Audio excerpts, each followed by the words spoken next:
Hello दोस्तों, नमस्कार। आज जो है हम हिस्ट्री का पूर्वावलोकन का आरओ और यूपी पीसीएस के लिए लेक्चर पढ़ा रहे हैं। ठीक है, ऑब्जेक्टिव क्वेश्चन जो इसमें का पिछले साल का पेपर पूछा हुआ है उसको हम पढ़ा रहे हैं। इसके पहले हम एक चैप्टर इसमें पढ़ा चुके हैं। आज दो लेक्चर हम पढ़ाएंगे। एक पढ़ाएंगे आपका ईस्ट इंडिया कंपनी और बंगाल के नवाब। दूसरा जो लेक्चर आपका रहेगा पंजाब और मैसूर, इसके विषय में चर्चा करेंगे। ठीक है, तो आप लोग अच्छे से देखिए वीडियो। पहला जो इसमें क्वेश्चन है आपका, निम्नलिखित में से कौन एक मुगल सम्राट द्वारा नियुक्त बंगाल का अंतिम गवर्नर था? तो इसमें जो है आपका आंसर मुर्शिद कुली खान, ऑप्शन बी सही है। मुगल सम्राट फर्रुखसियद द्वारा 1717 ईस्वी में मुर्शिद कुली खान को बंगाल का गवर्नर सूबेदार नियुक्त किया गया था, क्योंकि मुर्शिद कुली खान की मृत्यु के पश्चात उसका दामाद शुजाउद्दीन बंगाल का सूबेदार बना, जिसे तत्कालीन मुगल सम्राट मोहम्मद शाह रंगीला जो है द्वारा मान्यता प्रदान की गई थी। अतः मुगल सम्राट द्वारा नियुक्त बंगाल का अंतिम गवर्नर मुर्शिद कुली खान था। ठीक है, अगला क्वेश्चन है आपका, मुगल बादशाह द्वारा नियुक्त बंगाल का अंतिम सूबेदार कौन था? तो वो थे आपके मुर्शिद कुली खान। ठीक है, देखिए रिपीट क्वेश्चन किया है। आरओ में 2021 में क्वेश्चन पूछा हुआ है। अगला क्वेश्चन है, निम्नलिखित में से कौन सा युद्ध था जिसने भारत में ब्रिटिश प्रभुत्व को प्रारंभ किया था? कौन सा युद्ध था जिसने भारत में ब्रिटिश प्रभुत्व को प्रारंभ किया था? तो वो थे प्लासी का युद्ध 1757। कब हुआ था? 23 जून को। डेट भी आप लोग देखिएगा अच्छे से। ठीक है,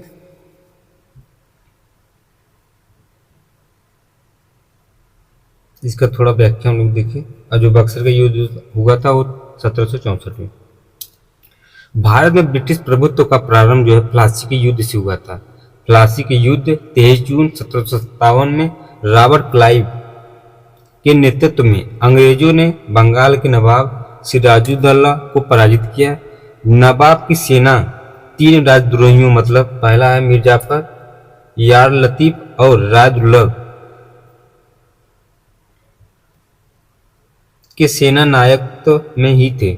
नवाब के एक अग्रगामी टुकड़ी के नेता मीर मदन तथा मोहनलाल थे। सहसा एक गोली से रणभूमि में ही मदन मारा गया था। उसके बाद आपका कुछ अग्रणी 3 क्षेत्र थे बिहार, बंगाल और उड़ीसा में राजनयिक प्रभुत्व स्थापित करने के लिए पृष्ठभूमि तैयार की गई थी। इस युद्ध ने प्रस्तुतः भारत में ब्रिटिश साम्राज्य की नींव डाली तथा इसे भारत में ब्रिटिश ईस्ट इंडिया कंपनी की पहली निर्णायक सफलता माना जाता है। जबकि सर्वाधिक निर्णायक युद्ध बक्सर का युद्ध 1764 ईस्वी तक था, जिसने भारत में वास्तविक रूप से ब्रिटिश प्रभुत्व को समाप्त किया था, स्थापित किया था। एक क्वेश्चन हम लोग देख चुके हैं, तो हो चुका है। अगला क्वेश्चन देखें, ये भी हो चुका है। ठीक, जो रिपीट क्वेश्चन कर रहा है तो उसके विषय में हम लोग चर्चा नहीं करेंगे। भारतवर्ष में ब्रिटिश साम्राज्य का संस्थापक कौन था?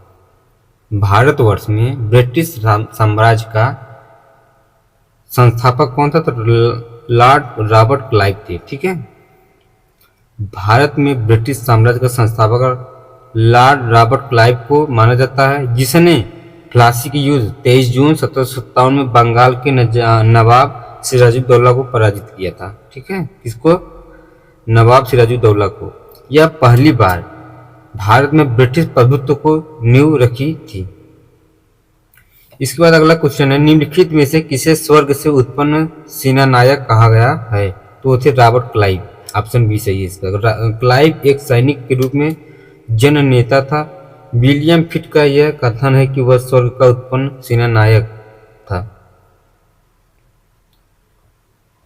अगला क्वेश्चन आपका है, निम्नलिखित में से किसने अपनी राजधानी मुर्शिदाबाद से मुंगेर स्थानांतरित की थी? तो वो थे अपने मीर कासिम। मीर कासिम अपनी राजधानी मुर्शिदाबाद से मुंगेर ले गया। संभवतः वह मुर्शिदाबाद के षड्यंत्र, वातावरण तथा कलकत्ता से दूर रहना चाहता था, ताकि अंग्रेजों का हस्तक्षेप अधिक न हो। अगला क्वेश्चन है आपका, सबसे अधिक निर्णायक युद्ध जिसने अंग्रेजों के भारत में प्रभुत्व को संस्थापित किया था, तो वो थे आपके बक्सर का युद्ध। कब हुआ था? तो 22 अक्टूबर 1764 में। अंग्रेजों ने मीर कासिम अवध के नवाब शुजाउद्दौला तथा दिल्ली के मुगल सम्राट शाह आलम द्वितीय की सम्मिलित सेना को बक्सर के युद्ध में परास्त किया था। इस युद्ध में अंग्रेजों की कमान मेजर हेक्टर मुनरो के हाथ में थे। इस युद्ध के परिणाम ने प्लासी के निर्णयों पर मुहर लगा दी। भारत में अब अंग्रेजों को चुनौती देने वाली कोई दूसरा नहीं था। इलाहाबाद तक का प्रदेश अंग्रेजों या अंग्रेजी के अधिकार में आ गया था। दिल्ली विजय का मार्ग जो खुल गया। बक्सर का युद्ध जो है भारतीय इतिहास में निर्णायक सिद्ध हुआ। पी रॉबर्ट्स ने बक्सर के युद्ध के बारे में कहा कि प्लासी की अपेक्षा बक्सर को भारत में अंग्रेजी प्रभुत्व की जन्मभूमि मानना कहीं अधिक उपयुक्त है। अगला क्वेश्चन है, अंग्रेजी ईस्ट इंडिया कंपनी द्वारा लड़े गए निम्नलिखित युद्धों में से कौन सा सर्वाधिक निर्णायक युद्ध था? तो ये प्लासी का युद्ध नहीं था, प्रथम आंग्ल युद्ध, ये था बक्सर का युद्ध 1764 में। ठीक, वो रिपीट क्वेश्चन किया है सब। ठीक, इसके बाद अगला क्वेश्चन है, निम्नलिखित में से जिस एक शासक ने ईस्ट इंडिया कंपनी को दीवानी प्रदान की थी वह था? तो वो थे आपके शाह आलम द्वितीय। इलाहाबाद की दूसरी संधि कब हुआ था? 16 अगस्त 1765 को के अनुसार शाह आलम को अंग्रेजी संरक्षण में ले लिया गया था तथा इलाहाबाद में रखा गया था। इलाहाबाद तथा कड़ा के जो क्षेत्र हैं नवाब की छोड़ दिए गए थे। शाह आलम को मिले 12 अगस्त 1765 के अपने फरमान द्वारा मुगल बादशाह शाह आलम द्वितीय ने कंपनी को बंगाल, बिहार तथा उड़ीसा की दीवानी अस्थायी रूप से दे दी। इस समय Robert Clive east India company का बंगाल का गवर्नर था। शाह आलम द्वितीय का संपूर्ण जीवन आपदाओं से ग्रस्त रहा। उसे 1788 ईस्वी में अंधा कर दिया गया। शाह आलम द्वितीय के समय 1830 ईस्वी में दिल्ली पर अंग्रेजों का अधिकार हो गया। शाह आलम द्वितीय तथा उसके दो उत्तराधिकारी अकबर द्वितीय 1837 ईस्वी के और बहादुर शाह द्वितीय 1837 से 57 ईस्ट इंडिया कंपनी के पेंशन भोगी मात्र बनकर रह गए थे।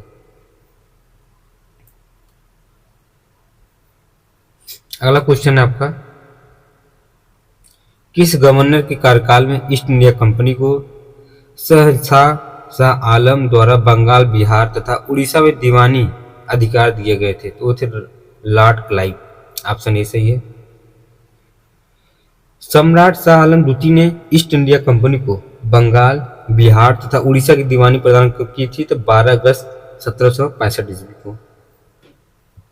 अगला क्वेश्चन है, बीपीएससी क्वेश्चन पूछा है, देखिए।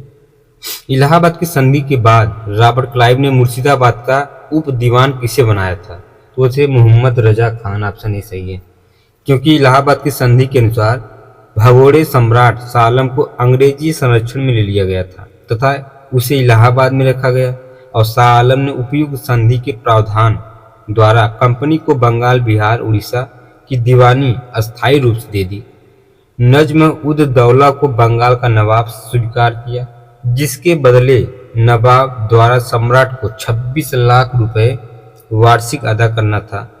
इस समय कंपनी सीधे कर संग्रह करने का भार न तो लेना चाहती थी और न ही उसके पास ऐसी क्षमता थी। कंपनी ने दीवानी कार्य के लिए 2 उप दीवान, बंगाल के लिए मोहम्मद रजा खान तथा बिहार के लिए राजा सिताब राय की नियुक्ति की गई थी। मोहम्मद रजा खान उप निजाम के रूप में भी कार्य करते थे। इस प्रकार समस्त दीवानी तथा निजामत का कार्य भारतीयों द्वारा ही चलता था, यद्यपि अधिकार कंपनी के हाथों में था। अगला क्वेश्चन आपका है, 1765 ईस्वी में दीवानी प्रदान की जाने के बाद ब्रिटिश सबसे पहले निम्नलिखित में से किस पर्वतीय जनजाति के संपर्क में आए थे? तो वो थे खासी। Option B. बंगाल की दीवानी प्राप्त करने के पश्चात ब्रिटिश 1765 ईस्वी में सिलहट आए थे। खासी जनजाति के लोग चावल, नमक, सूखी मछलियों के बदले रेशम, सूती, लोहा, मोम, मधु एवं सिंह का व्यापार करने हेतु सिलहट की सीमा पर पंडुआ में आते थे। खासी पर्वतों में पाए जाने वाले चूना पत्थर का उपयोग तब बंगाल में चूना पत्थर की मांग की पूर्ति हेतु किया गया था।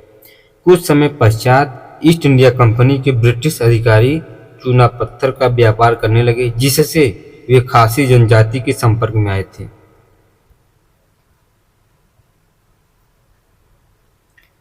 अवध सल्तनत के हिंदू नायब वजीर के संदर्भ में निम्नलिखित कथनों पर कौन सा कथन सही है? राजा टिकैत राय नवाब आसुद्दौला के अर्थ मतलब मंत्री थे। दूसरा है अवध के नवाबों के राज्य में सामान्यतः कतिपय हिंदू जातियों के लोगों को उच्च स्थान प्राप्त था। तो थे 1 और 2, ऑप्शन सी सही है इसका।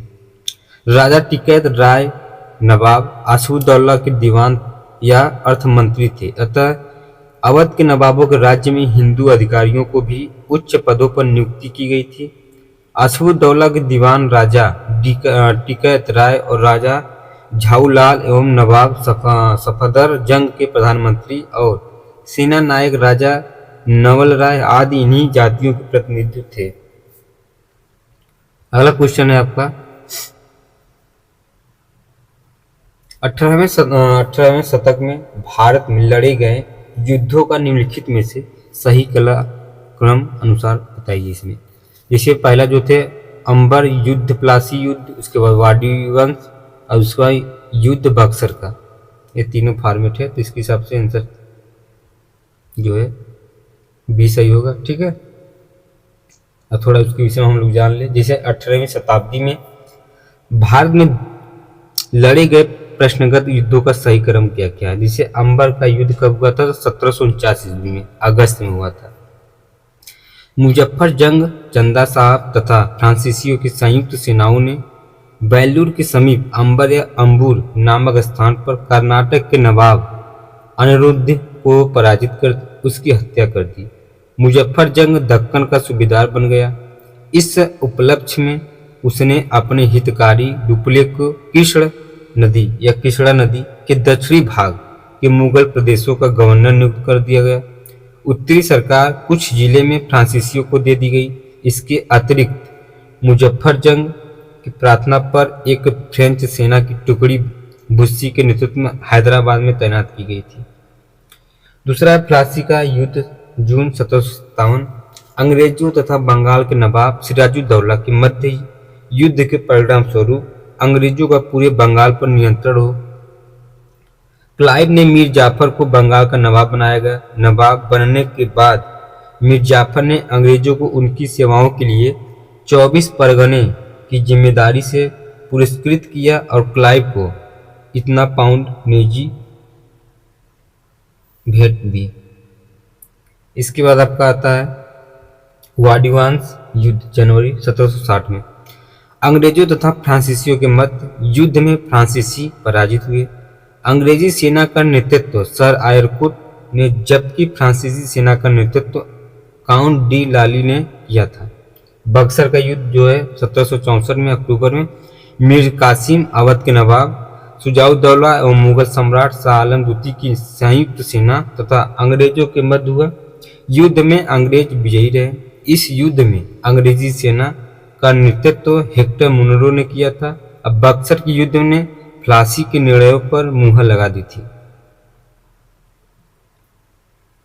उसके बाद अगला क्वेश्चन है उस फ्रांसीसी सेनापति का नाम बताइए जो 1760 की वाडीवास युद्ध में पराजित हुआ था। वो काउंट लाली। वाडीवास के युद्ध 1760 में हुआ था, किसके भी? तो ब्रिटिश ने फ्रेंच को हराया था उस समय। अगला क्वेश्चन है आपका निम्नलिखित में से कौन सा युग सही सुमिलित है? तो देखिए वाडीवांस का युद्ध जो हुआ 1760 में फ्रांसीसी East India Company, option B सही है। क्योंकि बक्सर का युद्ध जो हुआ था 22 अक्टूबर 1764 ईस्वी में हुआ था। वहीं आपका चिलियावाला का युद्ध 13 जनवरी 1849 को हुआ था। और खुर्दा का युद्ध युद्ध हुआ था आपका 1795 में। ठीक है, तो बक्सर का युद्ध 22 अक्टूबर 1764 को अवध के नवाब शुजाउद्दौला, मुगल सम्राट शाह आलम तथा मीर कासिम की नियुक्त संयुक्त सेनाओं और अंग्रेजों के मध्य हुआ था। वाडिवास का युद्ध 22 जनवरी 1760 को अंग्रेजों तथा फ्रांसीसियों के मध्य हुआ। इस युद्ध में फ्रांसीसी पराजित हुए। यही पराजय भारत में उनके पतन की शुरुआत थी।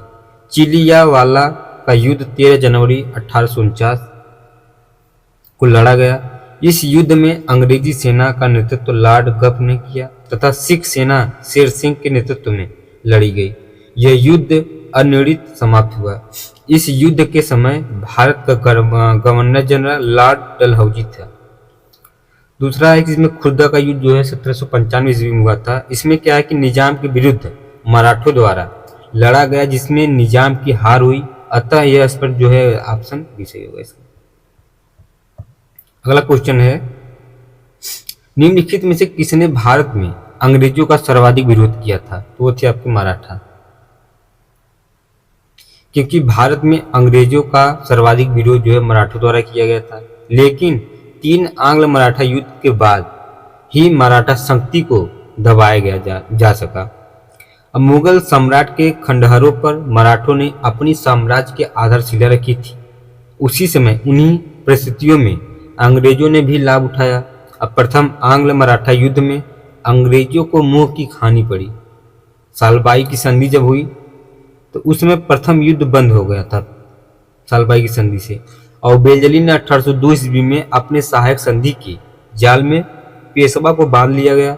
और 1818 ईस्वी में लॉर्ड हेस्टिंग्स ने मराठे की रही सही शक्ति को समाप्त करके ब्रिटिश सर्वोच्चता की स्थापना की थी। ठीक है, तो हम उसको खत्म कर लिए। दूसरा जो रहेगा इसमें पंजाब और मैसूर का क्षेत्र, इसके विषय में थोड़ा देखेंगे जो जो क्वेश्चन रहेगा इंपॉर्टेंट। ठीक है,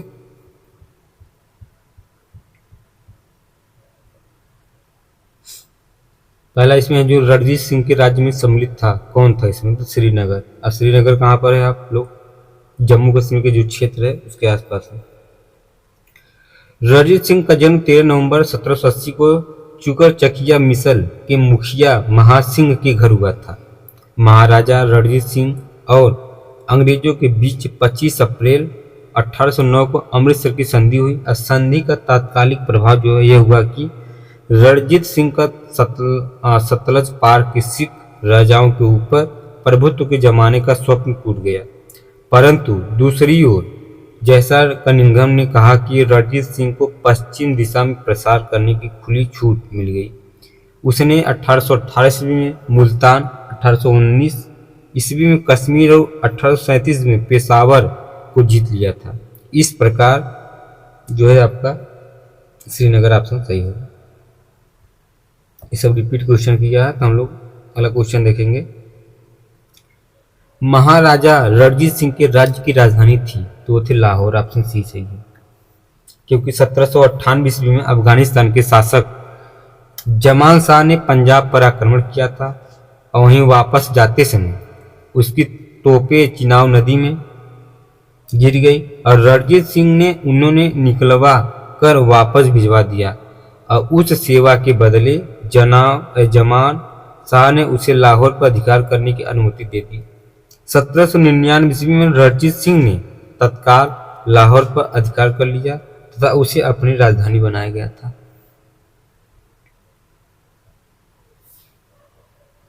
अगला क्वेश्चन फिर है, राजा रणजीत सिंह ने किस स्थान पर अदालत आला की स्थापना की थी? तो वो थे लाहौर। ऑप्शन बी सही है, क्योंकि रंजीत सिंह की न्याय व्यवस्था कठोर थी। राज्य की सर्वोच्च अदालत का नाम अदालत आला, यह अदालत लाहौर में स्थित थी। रंजीत सिंह स्वयं उसके प्रधान न्यायाधीश थे। अगला क्वेश्चन है आपका, रणजीत सिंह ने सुप्रसिद्ध कोहिनूर हीरा प्राप्त किया था, तो वो थे आपके शाह शुजा से। ऑप्शन ए सही है इसमें। किससे प्राप्त किया था? शाह शुजा से। अब पंजाब अहमदा शाह अब्दाली के साम्राज्य का भाग था, परंतु 1773 ईस्वी में उसकी मृत्यु के पश्चात मुल्तान, कश्मीर इत्यादि कुछ छोटे छोटे भागों को छोड़कर शेष पर सिख मिसलों का अधिकार हो गया।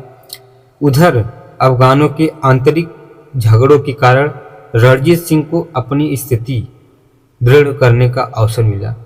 1800 ईस्वी में अहमद शाह अब्दाली का पौत्र शाह शुजा काबुल की गद्दी पर बैठा, परंतु उसके भाई शाह महमूद ने शक्तिशाली बरकजई सरदारों फतह खां और दोस्त मोहम्मद की सहायता से उसे 1809 ईस्वी में विस्थापित कर दिया तथा स्वयं कश्मीर और पेशावर पर अधिकार कर लिया गया। इसी अवसर पर शाह शुजा ने काबुल का राज्य प्राप्त करने के लिए रणजीत सिंह से सहायता मांगी और उन्हें कोहिनूर या कोह-ए-नूर हीरा भेंट किया था।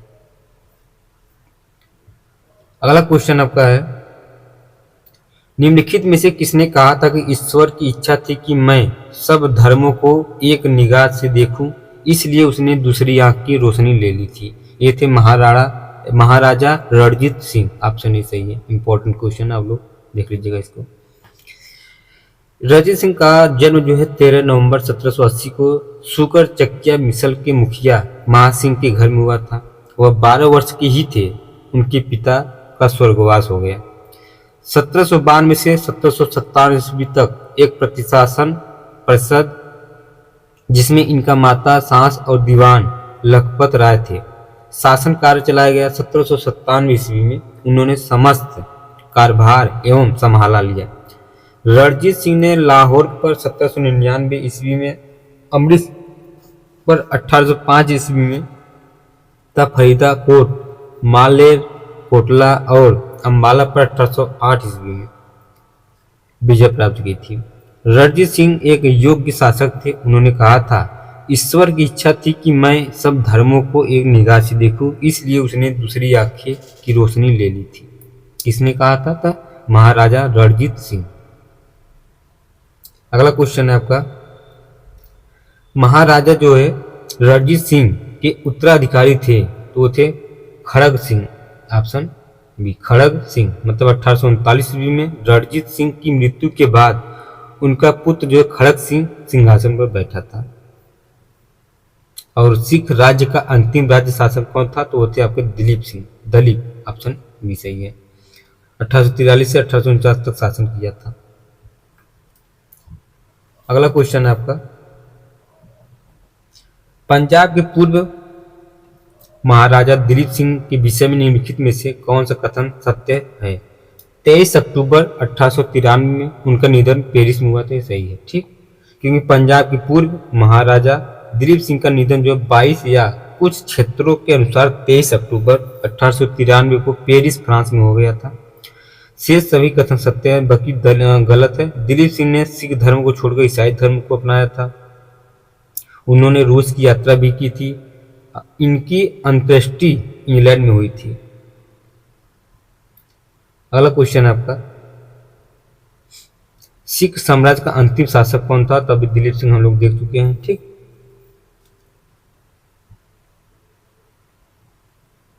हेलो क्वेश्चन, अगला क्वेश्चन है बढ़िया क्वेश्चन, ठीक है। प्रथम आंग्ल मैसूर युद्ध 1766-69 इसमें कौन सी विजय हुई थी? तो वो थे हैदर अली। ऑप्शन बी सही है। प्रथम आंग्ल मैसूर युद्ध 1767 से 69 ईस्वी अंग्रेजों हैदर अली के मध्य हुआ था। निजाम मराठे एवं अंग्रेज हैदर के विरुद्ध एक त्रिगुट संधि में सम्मिलित हुए थे। हैदर ने अपनी कूटनीतिक सूझबूझ से इस त्रिगुट को भंग करने का प्रयास किया था। उसने मराठों को धन देकर और निजाम को प्रदेश का प्रलोभ देकर अपनी ओर मिला लिया और फिर कर्नाटक पर आक्रमण किया। अंग्रेजों की प्रारंभिक सफलता के कारण निजाम पुनः अंग्रेजों की ओर चला गया। हैदर अली उत्साहपूर्वक लड़ते हुए 1768 ईस्वी में मंगलोर पर अधिकार कर लिया। मार्च 1769 ईस्वी में उसकी सेनाएं मद्रास तक पहुंची।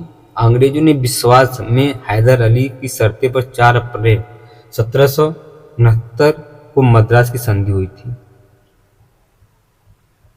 ठीक। अगला क्वेश्चन है आपका, निम्नलिखित में से कौन 1755 में डिंडीगुल मैसूर में एक आधुनिक शस्त्रागार की स्थापना की थी, वो थे हैदर अली। ऑप्शन बी सही है। 1742 में विकेट राय के नेतृत्व में मैसूर सेना ने डिडीगुल पर विजय प्राप्त की थी। 1755 ईस्वी में मैसूर की महाराज ने स्थिति को संभालने के लिए हैदर अली को डिडीगुल भेजा और 1755 ईस्वी में हैदर अली ने डिडीगुल पर कब्जा कर लिया गया और इस किले को एक सैन्य चौकी में बदल दिया। बाद में हैदर अली मैसूर का वास्तविक शासक बन गया और 1777 ईस्वी में उन्होंने पुरसीन मीर साहिब को डिडीगुल का गवर्नर नियुक्त किया गया था। ठीक, अगला क्वेश्चन है आपका, टीपू सुल्तान ने अपनी राजधानी बनाई थी तो वो थे श्रीरंगपट्टनम। ये कहाँ पड़ता है? तो ये आपका जो है टीपू सुल्तान ने श्रीरंगपट्टनम को राजधानी बनाया था। यहाँ जैकोबिन क्लब की स्थापना की, उसका सदस्य बन गया था। अगला क्वेश्चन है जो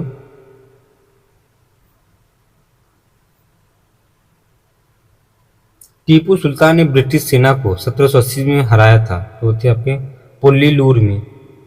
हैदर अली की टीपू सुल्तान ने मराठों तथा निजाम के साथ एक समझौता कर लिया तथा फ्रांसीसी सहायता का वचन ले लिया गया तथा कर्नाटक पर जुलाई 1780 में आक्रमण करके अर्काट पर अधिकार कर लिया। तत्पश्चात टीपू ने हेक्टर मुनरो की सेना को पुल्लीलूर नामक स्थान पर हराया था। अंग्रेजों ने श्रीरंगपट्टनम की संधि किसके साथ हुई थी? तो वो हुआ था टीपू सुल्तान के साथ। ऑप्शन सी सही है इसका। तृतीय आंग्ल मैसूर युद्ध 1790 से 92 में हुआ था। अवसान श्रीरंगपट्टनम की संधि मार्च 1792 द्वारा हुआ। इस संधि में अंग्रेजों की ओर से कॉर्नवालिस तथा मैसूर से टीपू सुल्तान शामिल थे। इसके अनुसार टीपू को अपने राज्य का लगभग आधा भाग अंग्रेजों तथा उनके साथियों को देना पड़ा और साथ ही युद्ध के हार जाने के रूप में टीपू को 3 करोड़ रुपए अंग्रेजों को देना पड़ा था। अगला क्वेश्चन आपका, निम्नलिखित में से कौन सा एक सुमेलित नहीं है? प्रथम आंग्ल मैसूर युद्ध हैदर अली और पराजित हुआ था, तो सही है। और कब हुआ था? 1767 से 69। ठीक। दूसरा है द्वितीय आंग्ल मैसूर युद्ध हैदर अली जो आपका प्रथम में कौन सा सुमिलित पूछ रहा है ना, इसमें डी होगा क्योंकि प्रथम आंग्ल मैसूर युद्ध हैदर अली पराजित हुआ था, तो ये गलत है आपका। ठीक है, क्योंकि आंग्ल मैसूर प्रथम में 1767 से 69 ईस्वी में हुआ था। इस दौरान अंग्रेज गवर्नर वेलेस्ट युद्ध 4 अप्रैल 1769 को मद्रास की संधि द्वारा समाप्त किया गया था। दूसरा है कि द्वितीय आंग्ल मैसूर युद्ध, तो इसमें क्या है कि 1780 से 84 तक चला। इस दौरान अंग्रेजी गवर्नर जनरल वारेन हेस्टिंग था। यह युद्ध 1784 ईस्वी की मंगलोर की संधि द्वारा समाप्त किया गया था। ठीक। और तीसरा आपका है तृतीय आंग्ल मैसूर 1790 से 92 तक चला। इस दौरान अंग्रेज गवर्नर जनरल लॉर्ड कॉर्नवालिस था। अंग्रेजों के विरुद्ध सहायता के लिए टीपू सुल्तान ने तुर्की सहायता प्राप्त करने का प्रयत्न किया। 1784 से 85 में उसने एक दूत कुस्तुनिया भेजा और 1787 ईस्वी में टीपू ने एक दूत मंडल फ्रांस भी भेजा गया। यह युद्ध 1792 ईस्वी में श्रीरंगपट्टनम की संधि द्वारा समाप्त हो गया था। चौथा आपका है चतुर्थ आंग्ल मैसूर युद्ध 1799 ईस्वी में। इस दौरान अंग्रेज गवर्नर जनरल लॉर्ड वेलेस्ली था। 4 मई 1799 ईस्वी को अंग्रेजी सेना ने श्रीरंगपट्टनम का दुर्ग जीत लिया और टीपू ने लड़ते लड़ते वीरगति पाई और टीपू के कुल सदस्यों को वेल्लोर में कैद कर लिया गया था। ठीक। अगला क्वेश्चन आपका है सूची फर्स्ट और सूची सेकेंड, इसमें मिलान करने के लिए दे रहा है। जिसे इलाहाबाद की संधि कब हुआ था? तो लगभग सभी को पता होगा 1765 ईस्वी में हुआ था। ठीक है। वहीं उसके बाद मैंगलोर की संधि जो हुआ था आपका 1784 में हुआ था। साल बाई की संधि जो हुआ था 1782 में, उसके बाद मद्रास की संधि जो हुआ था 1769 में। ठीक, तो इसके हिसाब से आंसर सी सही होगा। बेगम समरू ने एक अति प्रसिद्ध चर्चा का निर्माण करवाया था, किसने? सरधना में। ठीक है, बेगू सम्राट 1750 से 1836 ईस्वी में हुआ था। ये अति प्रसिद्ध चर्चा का निर्माण मेरठ के निकट सरधना में कराया गया था। अगला क्वेश्चन है आपका, निम्न कथनों में से कौन सा कथन सही नहीं है? अली मर्दाना खान ने बंगाल में राजस्व कृषि पद्धति प्रारंभ की, ये गलत है। ठीक, बाकी सब सही है, क्योंकि रणजीत सिंह ने तोप खाने पर अधिकार बल दिया था और लाहौर तथा अमृतसर में तोपें, लोगों और बारूद बनाने के कारखाने लगाए गए। आमेर के सवाई जयसिंह ने यूक्लिड के रेखांकनित के तत्वों का संस्कृत में अनुवाद करवाया। सवाई जयसिंह ने जयपुर, दिल्ली, बनारस आदि नगरों में 5 वेधशालाएं भी बनवाई गई। टीपू सुल्तान ने सिंगरी मंदिर में शारदा देवी की मूर्ति के निर्माण के लिए धन दिया था, जबकि बंगाल में राजस्व कृषि पद्धति प्रारंभ करने का श्रेय अली मर्दान खान को नहीं बल्कि मुर्शिद कुली खान को दिया था। ठीक है, तो दोस्तों अब देखो यहीं समाप्त हो गया है। ठीक, 2 चैप्टर देखे हैं महत्वपूर्ण हम लोग आज। ठीक है, अब अगला जो वीडियो हम लोग देखेंगे गवर्नर जनरल और जनरल वायसराय। ठीक, कौन कौन गवर्नर बने, कौन जनरल बने, कौन प्रथम स्थान पे हैं, इसके विषय में हम लोग देखेंगे। ठीक है, ये वीडियो आपको अच्छा लगे तो लाइक और सब्सक्राइब जरूर करना। जो भी सुझाव आप कमेंट में उनको शेयर कर सकते हैं। ठीक है, धन्यवाद।